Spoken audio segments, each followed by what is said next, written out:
Good morning. Thank you for tuning in to our 10 a.m. Tuesday morning briefing.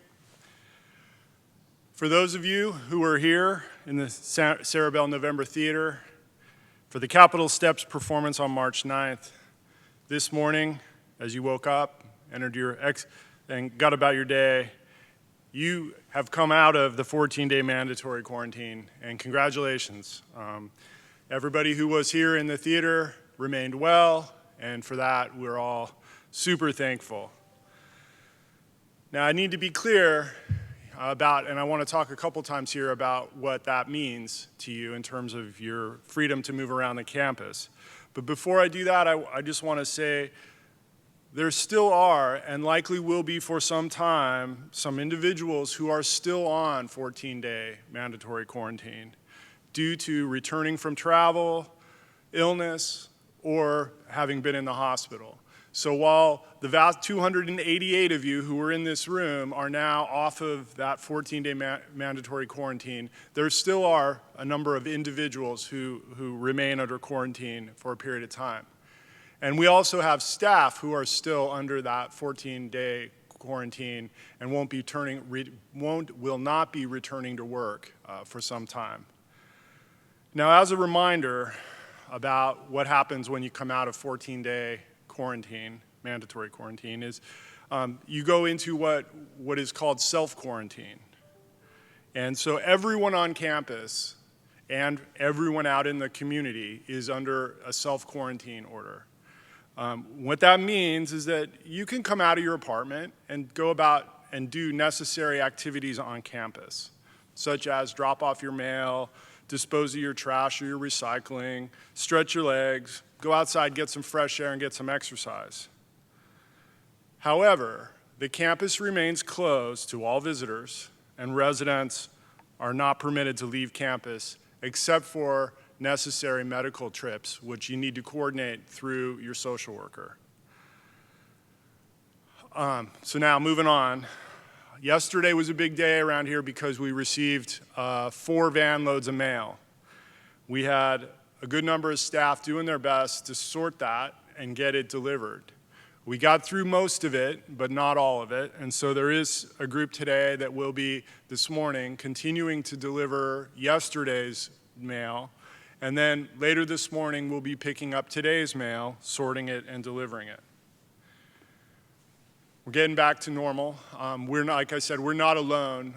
All facilities of all types that have a positive COVID-19 case have been under this, have been in the same situation we are. Now, it seems we learned overnight that we're having the same problem with UPS. Now, UPS and FedEx had told us early last week or mid last week that they would continue to deliver. However, it seems that their systems weren't, what am I trying to say? Their systems didn't allow for those deliveries. So we've got a team working on that today, and we'll get those deliveries made because there's no reason they shouldn't be coming on campus to make those deliveries. The other thing there's been a lot of questions about is trash. And so for those of you that were, well, let me start again. So, at this point, everyone who's not on mandatory 14-day quarantine, so that's just a few individuals who just returned from travel or have been in the hospital or are sick, you can now take your trash to the trash chutes or take your recycling to the recycling bins, just like you always did. And your housekeepers will come and pick up your trash on their normal days. So we're sort of going back to the normal process for trash, and on your normal housekeeping days, you can also expect clean linen delivery. For those on the mandatory quarantine, like I said, due to illness or travel, we're going to work with you on an individual basis. So if you're in that group and you have trash or you need linens, call 6214 and we'll work through it with you. Now, one more time, I want to walk through what happens now that everyone who came out of mandatory quarantine yesterday. There's a couple of rules that we're going to have to live by until summer, all of us. The first is social distancing. So you can come out of your apartment and you can go for a walk. You need to maintain 6 feet distance from everyone, from your neighbors and friends, and from staff. Staff are going to enforce that. We've been reinforcing with our staff they need to stay away from you. And I'll say it, I'll probably say it every day. We're the ones that are bringing this risk. The coronavirus is moving through the community in its community spread. Those of us that have to come and go, we're being exposed to it. You want to stay away from us, okay? So we're going to stay away from you to keep you safe. And we're going to protect you from us. If you have folks who you have to be close to, we're going to be wearing personal protective equipment. That's not because you're infected, it's because we might be. And so we want to keep you clean of our germs. And so our staff will be wearing masks if they need to be up close with you for any period of time. The other thing that's important to realize as you move around the campus is common spaces are not open. Dining rooms are not going to be open. Common spaces, Cochrane Commons, art studios, the bank, clinic, pharmacy, those things are not open. They're not open to transaction. We can't put you at risk, and we don't have the staff to keep everything disinfected the way it needs to be if we were to be open for business. This isn't permanent, but it's going to be this way for a little while. If you need the pharmacy, call the pharmacy. If you need resident services, call resident services. If you need pastoral care, call pastoral care. Please do not come and walk into an office to socialize. We're not in a position where we can do that yet, okay? So just do your best and ask, call ahead if you need something. It would be really helpful. The other area where social distancing is going to need to be enforced is in the elevators. And we've gotten a number of comments and suggestions around this. So we're asking, and we'll hopefully not need to enforce this or police it, but we're asking that no more than 2 residents use any elevator at any given time. Now, it shouldn't be hard. There's not very many people moving around, and that's within the campus, and that's a good thing.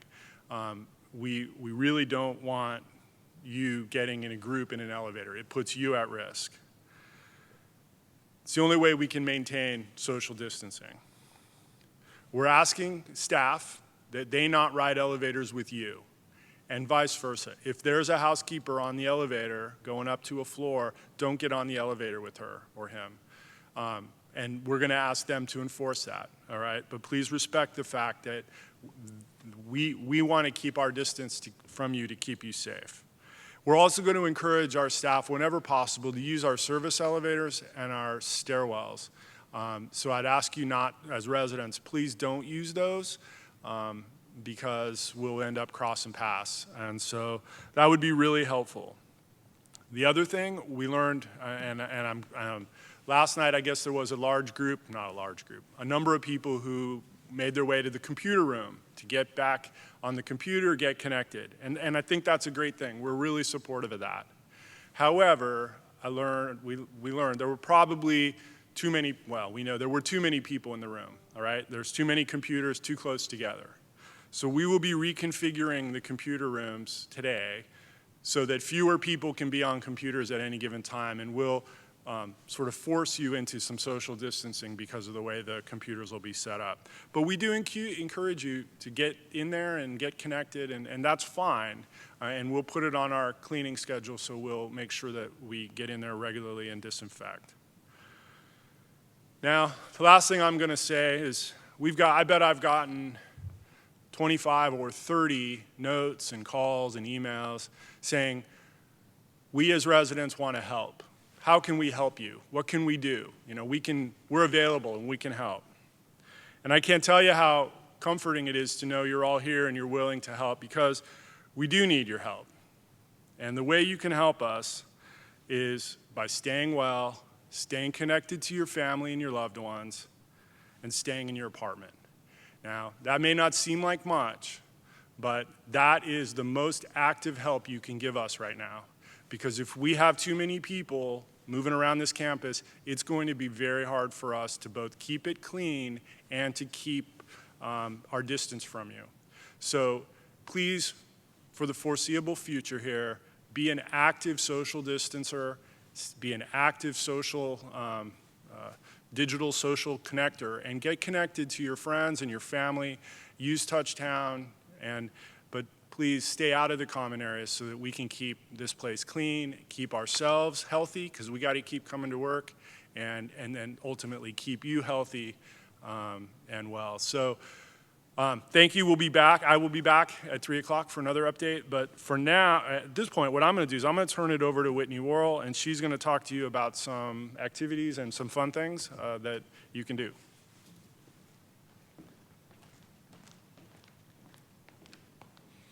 Good morning, everyone.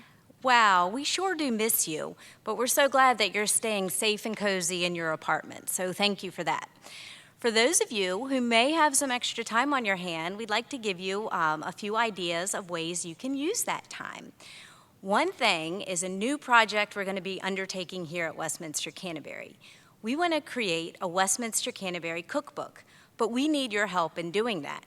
We're sure you have loads of family recipes tucked in your little recipe box somewhere in your apartment, and what perfect time to go through them but now. So what we'd like you to do is sort through your recipes and find 1 or 2, maybe even 3 recipes that are your favorites and submit them to us so we can compile our cookbook. But there's a catch. We don't only want the recipe. We'd love you to share a fun memory with that recipe. So for instance, if you have a special casserole that you made every year on your anniversary, type up a little note saying that that's why it's your favorite, or a cake that your mom cooked for you on your birthday that you started baking for your son or daughter on their birthday. So we want this to be more than recipes, we want it to be memories too. So you can either write down these recipes and memories and submit them to me, or you can email them to me at www.oodruff@wcrichmond.org. And you can feel free to give me a call at 6058 if you have any questions about this. But we're really excited to compile this cookbook for you and think it'll make a great gift for those who want to give something to their friends and loved ones at Christmas. So that's one fun thing that you can do. And we also would like to encourage you maybe to write a letter or a note of encouragement to a service man or woman. We have lots of those who are serving our country, and with Memorial Day and Independence Day fast approaching, we'd love to deliver those letters for you. So those can also be sent to me, and I'll make sure that they get out in a timely fashion. So another fun thing, write a note to a friend or a family member. For those of you who also are interested in journaling, you could journal your COVID-19 experience. This is something new that we're all going through. And so what about in 15 to 20 years, you have a son or a daughter or a grandchild that's reading through what this experience was like for you. So those are some ways you can write and keep active. Or we've got some other ways to stay active. What about exercising in your apartment? Yes, you can do that. We have Taryn Young's yoga class airing every morning at 9 a.m. on TV 970. So you can do a little apartment yoga, or we have a lot of other options for you. All you have to do is go to the Touchtown community apps, and we've loaded lots of different websites with different exercises on them. So you can find them there, or you could Google different exercises. Lots of stuff available on the internet. But you also have all of your wonderful wellness staff that's here, so if you have any questions, you can reach out to them directly. But we do ask you to listen to your body while doing these exercises so we can make sure that you're staying safe. All right, so also, Touchtown has more than just exercises. It has tons of stuff on it. And we've loaded some wonderful websites for you to take virtual tours. Some of them are of zoos, some of them are of museums and national parks. So go to Touchtown to check out those wonderful resources, and we'll continue to add those as time progresses. And lastly, for those that may not want to exercise or may not want to write, I want to remind you that Comcast has some wonderful options for music listening. Lots of music channels, so you can just turn on your cable and listen to music. So while we miss you, we are so comforted in knowing that y'all are staying well and staying safe. We look forward to seeing you soon. Stay tuned to TV 970, to Touchtown, and to the Tales for lots of fun updates. Thanks, and up next is Lynn with a pastoral care message.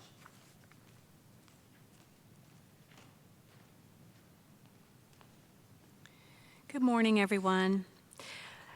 A morning word today, first from the Hebrew Scriptures. Be still and know that I am God. I will be exalted among the nations. I will be exalted in the earth. This is Psalm 46:10. And this word from Philippians 4:7. And the peace of God, which transcends all understanding, will guard your hearts and your minds in Christ Jesus. The prayer that I will be sharing with you today was written in 1932 by theologian and Professor Reinhold Niebuhr. It was popularized by various 12-step programs and was also part of the 1944 Book of Prayer services for the armed forces. The Serenity Prayer. God, grant me the serenity to accept the things I cannot change, courage to change the things I can, and wisdom to know the difference. Living one day at a time, enjoying one moment at a time, accepting hardships as the pathway to peace,